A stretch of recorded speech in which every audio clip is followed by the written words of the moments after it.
because this is all fine and dandy if the enemy comes up directly in front of you and wants to fight from that position.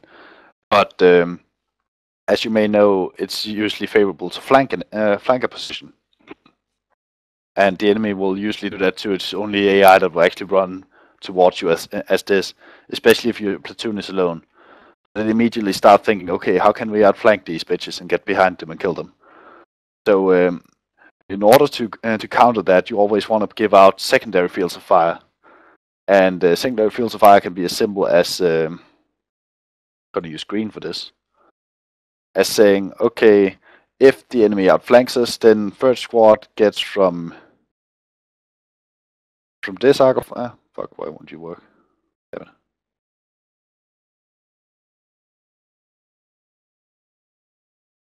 What is this?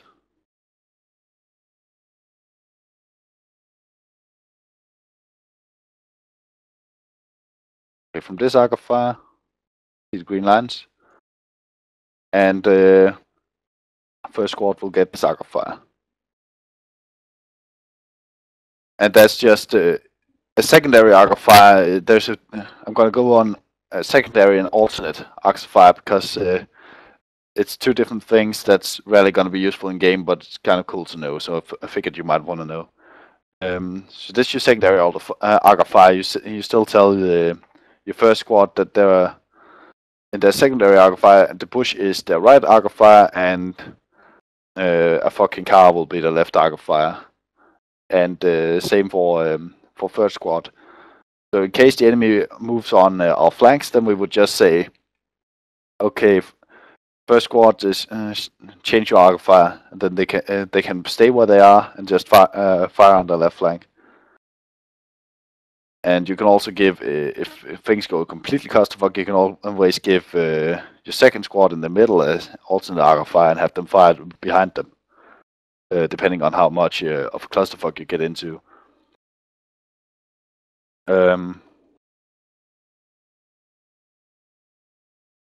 Make sense? Yeah. Okay. So next thing is alternate arcs of fire and alternate positions, and very useful for if your platoon is alone and you expect to become outflanked, then you could easily want to set up a secondary position. And yeah, so in this case I'm going to put in some. I want to do it.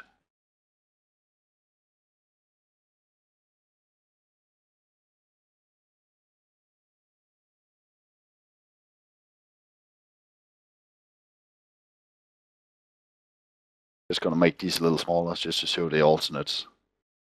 Then you can put those either on a bit out on your flank like this, or you can pull them behind your squad if you get really outflanked, and basically form a triangle. So you can imagine if the enemy managed to outflank us, then you can say, first squad, shift to your alternate position, and then they will move into their alternate position. They will use their alternate fields of fire, which could be something like this, for instance. This might be a bit wide, but I think you get the picture. Then, of course, because we're now outflanked, we get bigger fields of fire, and then the second squad will get a big ass field of fire as well to make sure no one gets through here. And then that can be our way of protecting ourselves. We can simply just collapse the platoon onto itself and form a triangle, and still try to make sure the enemy doesn't get behind us. And this idea also comes from, or the reason I wanted to tell you this was because we see this a lot of times in game, that there are no emergency procedures for, okay, if the enemy breaks our line, or if they kill a squad of us, how are we gonna fix this? Are we gonna collapse onto ourselves? Are we gonna fall back to an alternate position, or what are we gonna do? Because usually people just end up staying in that line, even though the enemy is off on at the right side of the line. Okay. That's actually it for secondary arcs of fire and secondary fields of fire and alternate fields of fire. Any questions on that part? No, I got a comment though that that's often harder to do in game because Yeah, I know. people want to get going, and but I'm sure glad you're mentioning it because if you are leading the platoon, it's great to have that in your back pocket as we talked about before, so that you know what to tell people if things start to go wrong. Yeah, exactly. If you at least just planned that, okay, I'm gonna if first and second if we get flanked right, I'm gonna have second squad fall onto this position instead, and stuff like that. Basically, if you guys notice me platoon leading, I will almost never be with the squads because I'll be busy running around behind them figuring out emergency procedures. Because the squad leaders can pretty much handle the fighting themselves. It's what if something goes wrong that you need to think about a lot as platoon leader, and so therefore you won't really see me doing much of the actual fighting. I'll just be saying, okay, second squad flank right, 2 and 3 suppress, and then I'll be running off to okay, where do I need a CCP? Where do I need to place my medic? How we're gonna fall back if this fight goes bad and stuff like that. That might be contrary to some doctrine, but it usually works out for me at least. Yeah, no, it's good, and then it's something you can actually talk to the section leaders about if they seem like they know what they're doing. Yeah. You say, by the way, if we get flanked from the right, fall back to this position. And if you see that they're struggling and they're having trouble just doing their job as it is, then just leave that in the back of your mind to tell them that if you need to. Yeah, exactly. Then you can pretty much just go handhold them. Okay. Imagine the second squad being pushed back, then you can just go, okay, second squad on me over here. Yeah, that's good. You feel the fire that direction, and run, and then you should be able to just run off and have the squad leader figure out the rest. Okay. You should also sometimes another thing you want to think about is secondary assignments and maybe even alternate assignments. You can easily, if you imagine a defensive scenario where you expect a lot of wounded, then you should be able to just say, okay, I need second squad to hand over a fire team to help evac the wounded because we want to get the wounded out of the fight. That's a secondary, and that could be a secondary assignment for that fire team. So whenever the opportunity arises, they can help evac wounded, or it can be an alternate assignment, and that means that they will just be let go of their squad, and their only purpose will be to help evac wounded.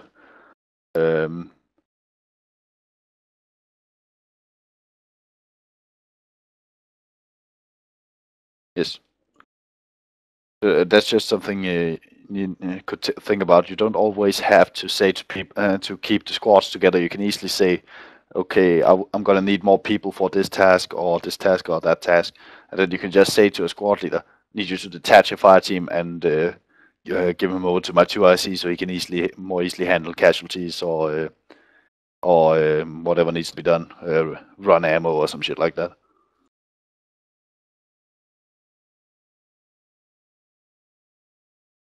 Okay. This is also going to be one of our first courses where we talk about casualties and handling casualties.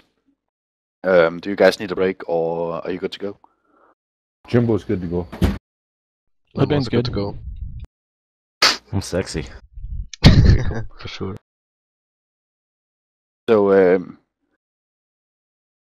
yeah, next point is CCP's casualty collection, or casualty collection point. And if we go back to Scribbler, a CCP should basically just be a position behind your own platoon within. Fuck, one sec.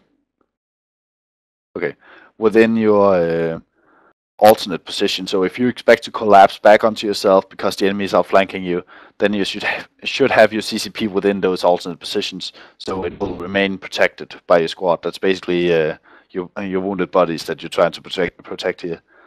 It should always be in cover, or at least concealment behind the platoon.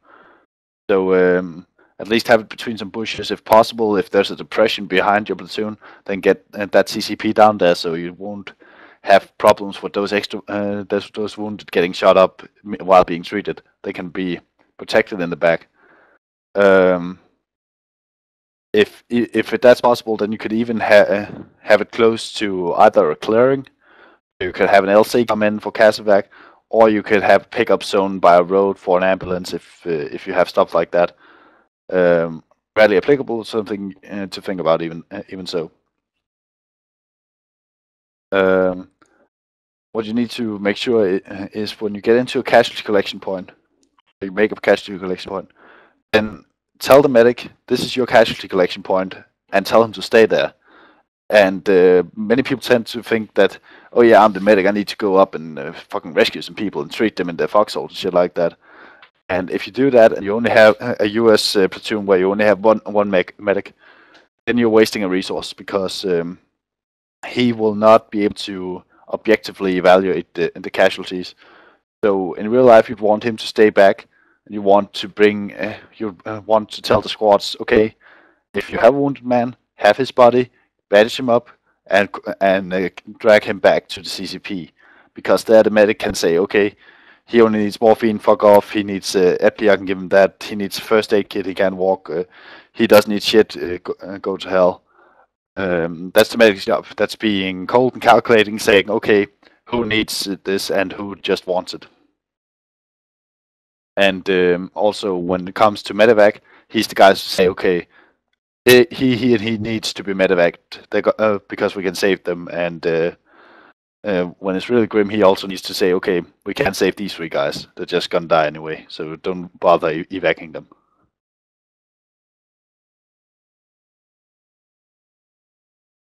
Okay. A thing you also want to do is you want to have your 2IC being in charge of casualties. You should not have to bother with that as a platoon leader. You should concentrate on the fighting and going on emergency procedures. Then you should have your 2IC concerned about casualties and logistics.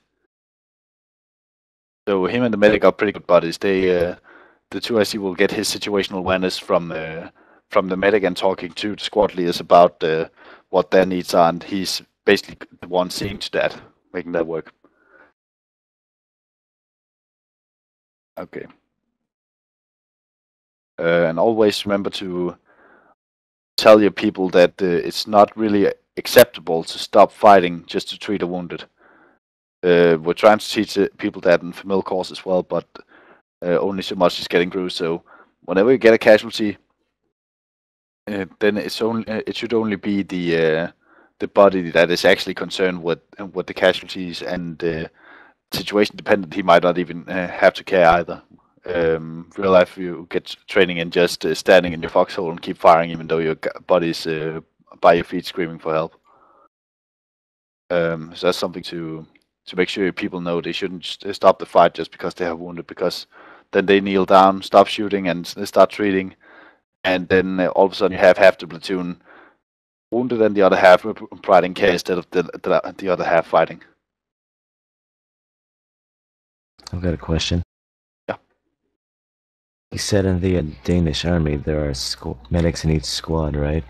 Yeah. And so you would have the platoon medic at the CCP and the squad medics trying to heal up the guys wounded in a firefight, correct? Yeah.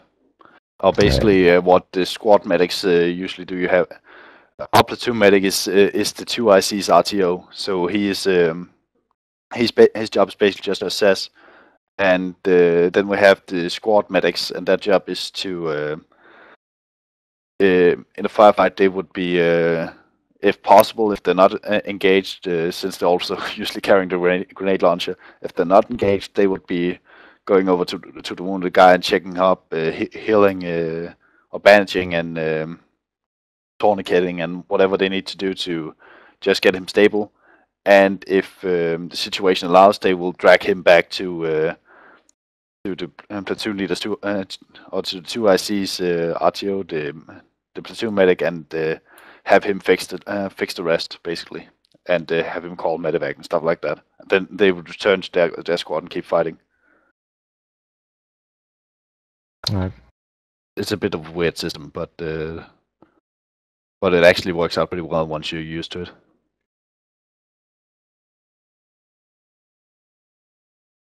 Okay, so any questions on handling casualties? You guys all played Arma for a while, so you know how it's done.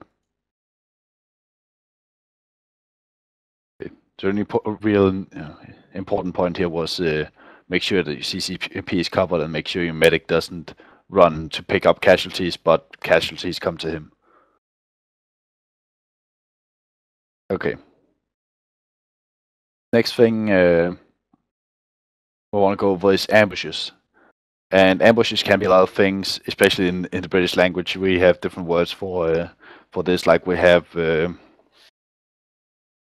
we have ambush directly translated to us would mean to attack someone from behind, and but we also have some different meanings to it. That is being in a hidden position and then opening fire before without the enemy really knowing what's going on before he's taking casualties.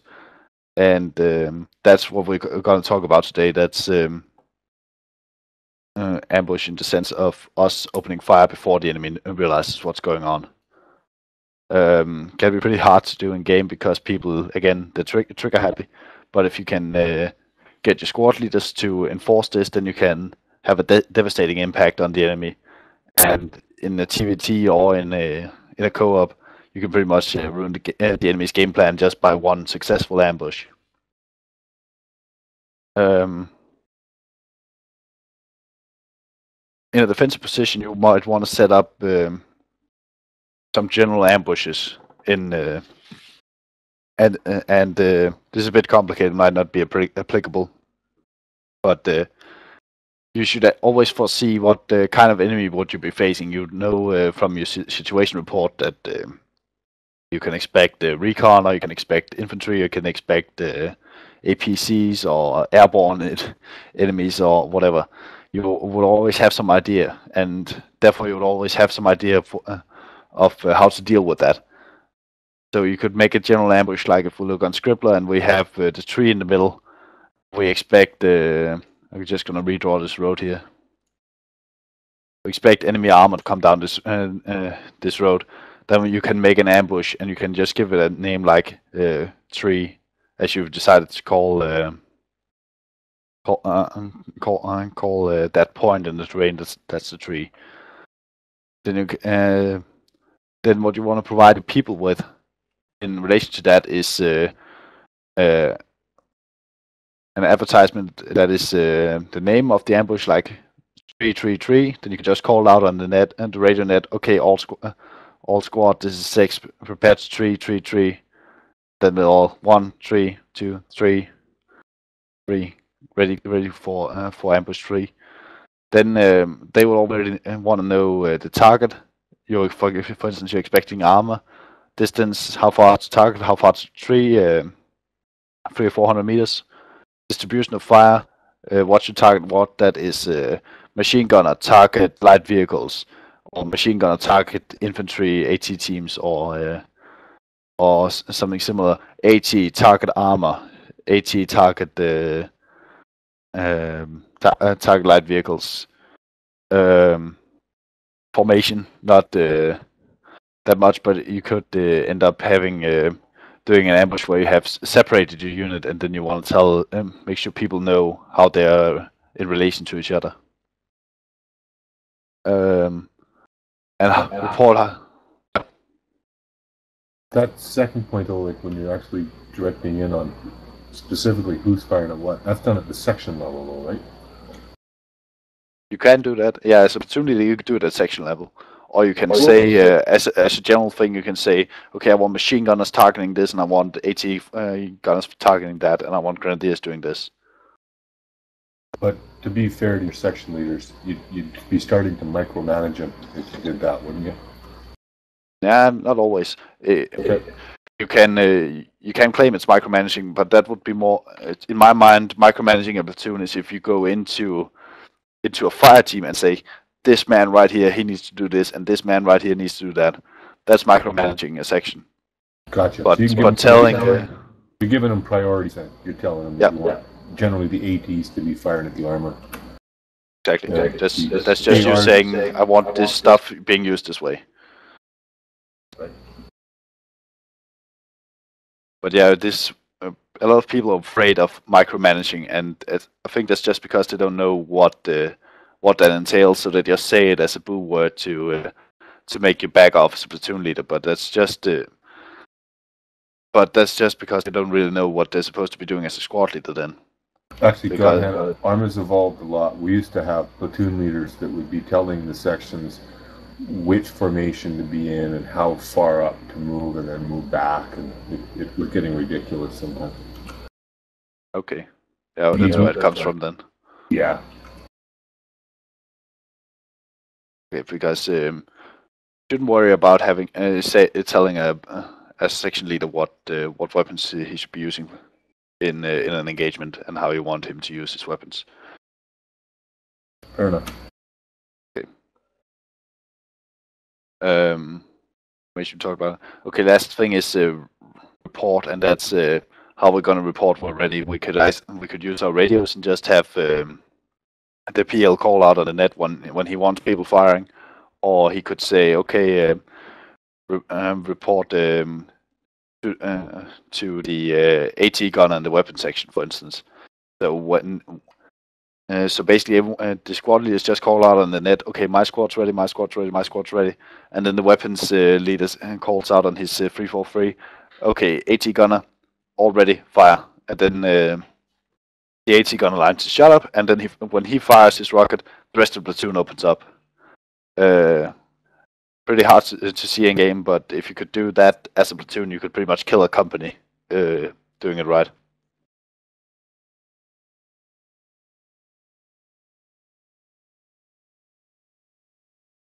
So I could give you an example here. Ambush designated house. Target infantry position in house. Distance 300 meters. Distribution of fire 80. Target basement windows. First squad MG traversing fire on first floor. Second squad MG traversing fire on second floor. Third squad traversing fire on the roof. Weapons machine gun point fire on house corners. Formation as is. Report when ready squad-wise to weapons. Weapons AT opens fire. That's a long, complicated order. But in this, I cover what I want, what I would want my platoon to be doing when they open fire on that house. So we can, within like 5 seconds, have destroyed any enemies in that house. I figured you guys might be missing some of these points unless you're looking at my my lesson plan. I'm gonna mark that order for you.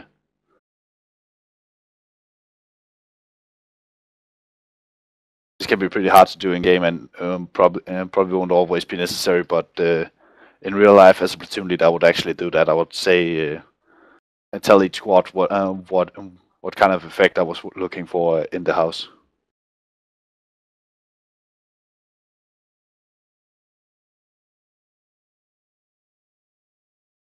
No questions? Cool. Okay, this next thing is mostly used for security crews. Whenever you have set up a defensive position, you want some security up there, and you want to tell them how to basically how to protect their post. But you can also give that for a section or for individuals. As platoon leader, you would be worried about section, and I'm going off a Danish acronym here called SMASH, and I'm not sure you guys can use that, but I'm trying to see what happens. First part, this is just what you need to give into a general instruction in order to make it work. So first part is see or watch and listen, and watch is basically just saying, what are we looking for? Are we looking for tanks or infantry or whatever? And this is what PL says, okay, since I just told you a situation where I'm expecting to fight infantry, so look out for infantry moving around. And if it's recon, look out for sneaky bastards in the bushes and stuff like that.